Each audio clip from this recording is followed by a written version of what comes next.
Olá pessoal, bem-vindos. Hoje a gente vai falar sobre um clássico da literatura francesa da primeira metade do século XIX. É um autor que conseguiu ser um dos escritores prediletos tanto do Dostoiévski quanto do Oscar Wilde. Quer dizer, ele tem grandes admiradores, né? E o camarada em questão é o nosso querido Balzac, o velho Balza. A gente vai falar sobre o romance Ilusões Perdidas.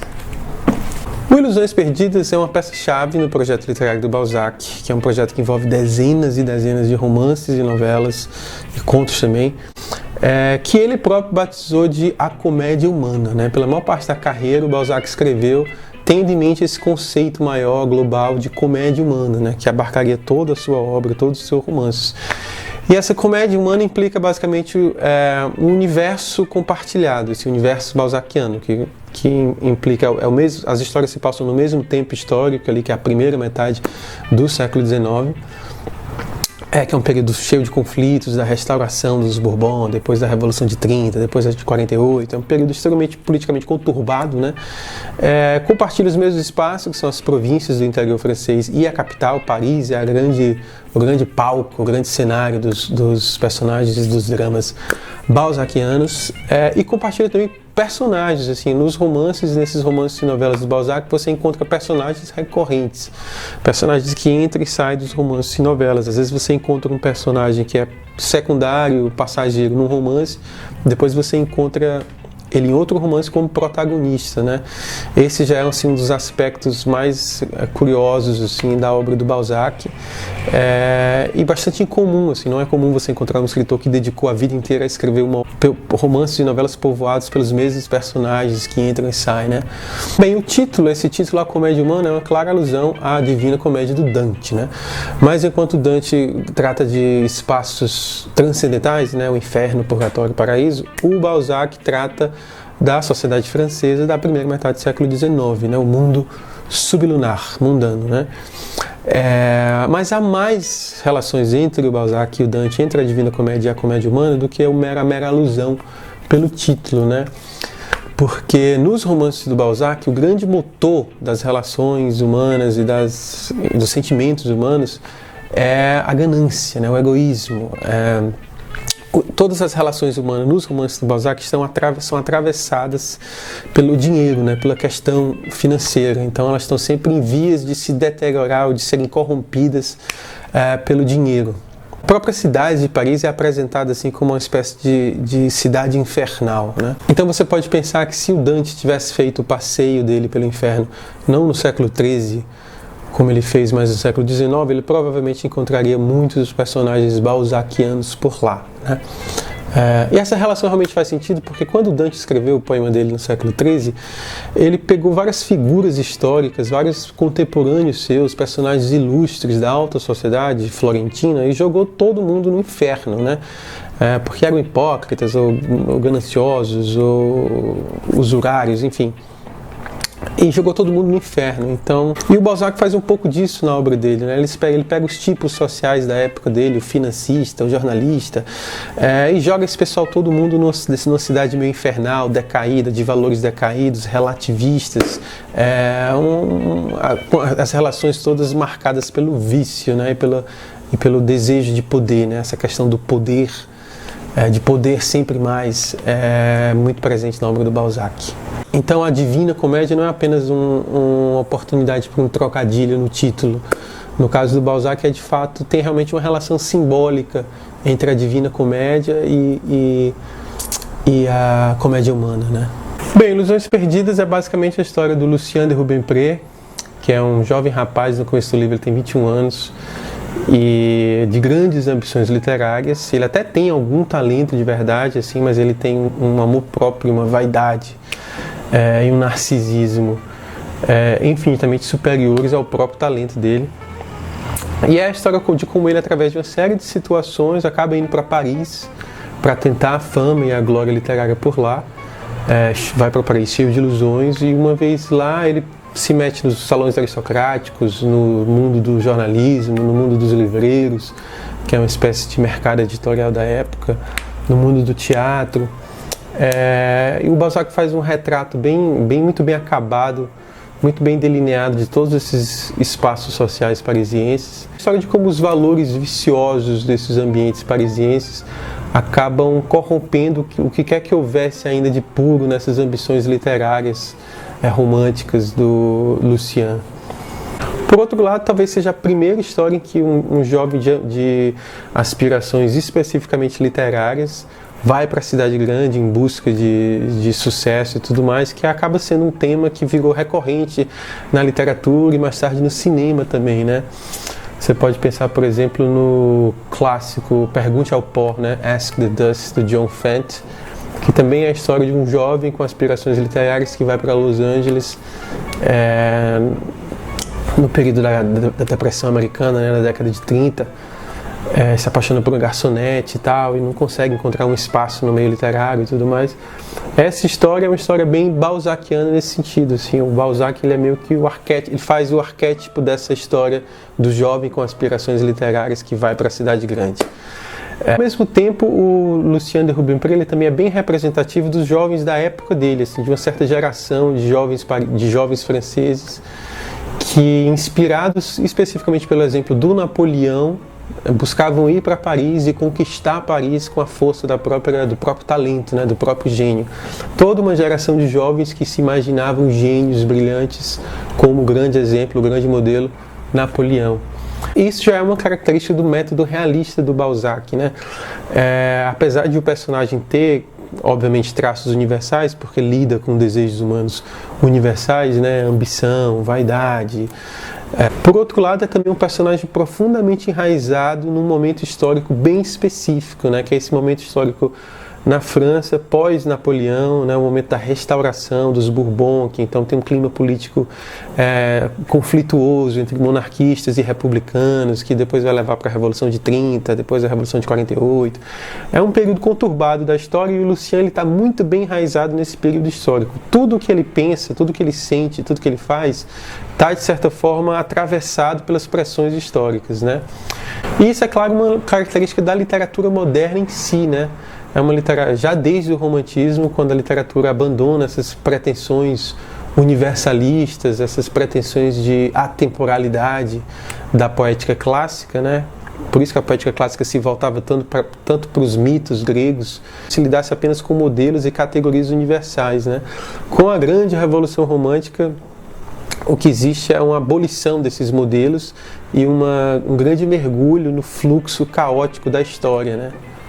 A literatura do Balzac é bem representativa disso, dessa queda na história, né? Nisso ele é bem parecido com o Baudelaire, que veio um pouco depois dele, né? O Balzac, inclusive, ele tem essa grande fascinação, ele compartilha com o Baudelaire essa fascinação pelo ambiente urbano, né? Pelo mundo urbano, pelo que há de abjeto e sórdido no mundo urbano e, ao mesmo tempo, pelo que há de fascinante e tentador. Baudelaire vai escrever aquele texto clássico, O Pintor da Vida Moderna, em que ele fala os temas e as percepções do Baudelaire sobre a metrópole moderna que você encontra ali no Pintor da Vida Moderna, você já encontra expressos assim, anunciados pelo Balzac na Comédia Humana e no Ilusões Perdidas. Isso transparece assim, de uma forma sensacional e bastante clara nesses passeios que o Lucien faz por Paris. Para ilustrar um pouco essa questão dos jovens, da geração de jovens do Lucien, que se inspiravam no modelo de Napoleão, essa questão é colocada expressamente no livro, né? Tem uma cena em que o Lucien está conversando com a Louise de Bergeton, que é a marquesa, os dois se apaixonam, ela é um pouco mais velha, já por volta dos 30 anos, e ele é bem jovem, como eu falei, como no começo do livro ele tem 21 anos, mas ela é uma mulher um pouco sufocada pela mediocridade do ambiente da província. Então ela é uma espécie de Madame Bovary, assim, uma proto-Madame Bovary. Ela apresenta bem as mesmas questões que a Madame Bovary apresenta na obra do Flaubert, né? Ela teve uma formação intelectual superior, inclusive superior à do marido e à dos outros nobres provincianos que frequentam o salão dela, né? Então ela se sente pouquíssimo contemplada por aquelas pessoas medíocres e tal. Então ela toma um interesse especial pelo Lucien por ele ser um poeta e tal, ter essas ambições intelectuais e tudo mais. Então eles engatam um relacionamento, né, proibido. Então tem realmente um elemento proto-Madame Bovary na Louise de Bergeton, né, que é também um personagem fascinante. Tem esse momento em que eles estão conversando no salão da Louise, em que ela menciona justamente o Napoleão. Ela está tentando convencer o Lucien a abandonar assim, qualquer visão de mundo pequeno burguesa e realmente buscar uma posição social nobre, né? Então ela diz assim para o Lucien: durante essa noite o espírito da senhora de Bargeton fez grandes estragos naquilo que ela chamava de preconceitos de Lucien. No caso, os preconceitos são certos valores morais que o Lucien ainda estava tentando preservar. Aí o Balzac continua: a seu ver, os homens de gênio não tinham irmãos, nem irmãs, nem pais, nem mães. As grandes obras que deviam edificar lhes impunham um aparente egoísmo, obrigando-os a tudo sacrificar à própria grandeza. O gênio só dependia de si mesmo, era o único juiz de seus meios, pois só ele conhecia o objetivo. Portanto, devia se pôr acima das leis, pois era chamado a refazê-las. Aliás, quem se apodera de seu século pode pegar tudo, arriscar tudo, pois tudo é seu. Esses argumentos combinavam com os vícios secretos de Lucien e aprofundavam a corrupção de seu coração. Quer dizer, o Lucien ele já tem esses vícios secretos, né? Ele já tem essa tendência a justamente se entregar a essa visão de mundo amoral, né?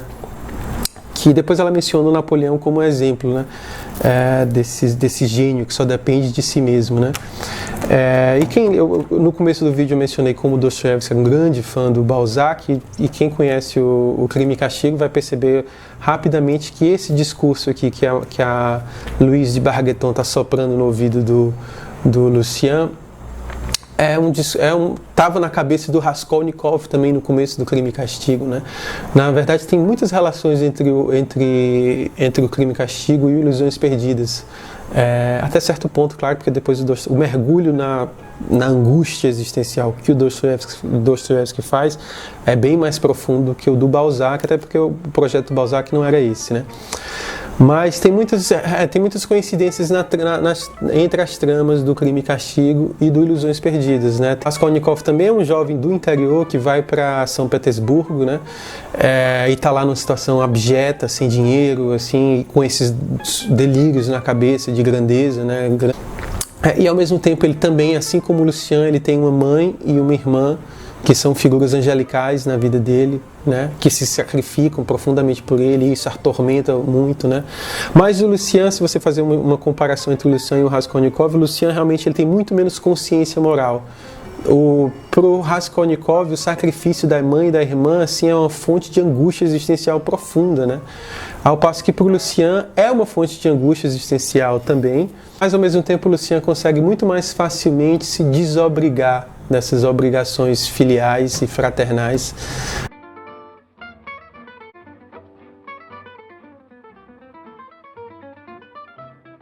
Bem, mas ao mesmo tempo que o Lucien é bem representativo assim, dessa geração de jovens franceses, né, pós-Napoleão, ele também é um personagem bem peculiar. Assim, ele tem uma natureza dupla, né, que tem a ver com a origem dele. Por um lado, o pai dele era um farmacêutico nessa província, um farmacêutico de província, então um pequeno burguês plebeu, né? E ao passo que a mãe do Lucien, que era uma mulher muito bonita e tal, era a última remanescente dessa família nobre, aristocrática de Rubempré. Mas era uma família que se empobreceu e que com isso perdeu o título de nobreza, ficou só o nome, né?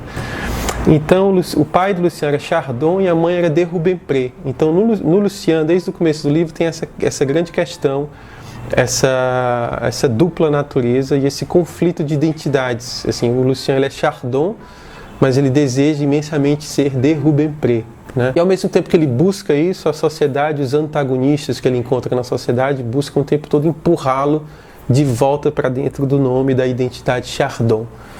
Então isso é um dos elementos bem modernos assim, do livro, assim, essa questão, essa fluidez da identidade, né? Como a identidade é construída socialmente, como nós podemos construir e inventar, num gesto de autoinvenção,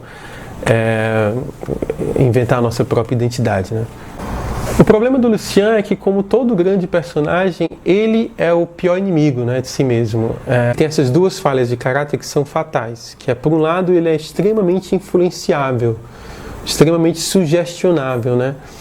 Ele é quase como uma espécie de Zelig, assim, aquele filme do Woody Allen, o Woody Allen tem esse filme Zelig, que é sobre essa figura que sempre que ele se aproxima de algum grupo que tem uma identidade muito bem marcada, ele absorve a identidade daquele grupo, né? Então, se ele se aproxima de um grupo de chineses, ele vira chinês. Se ele se aproxima de um grupo de russos, ele vira russo. Enfim, ele está o tempo todo absorvendo as identidades, não apenas filosoficamente, mas fisicamente mesmo. Isso é uma E o Lucian tem um pouco dessa coisa Zelig.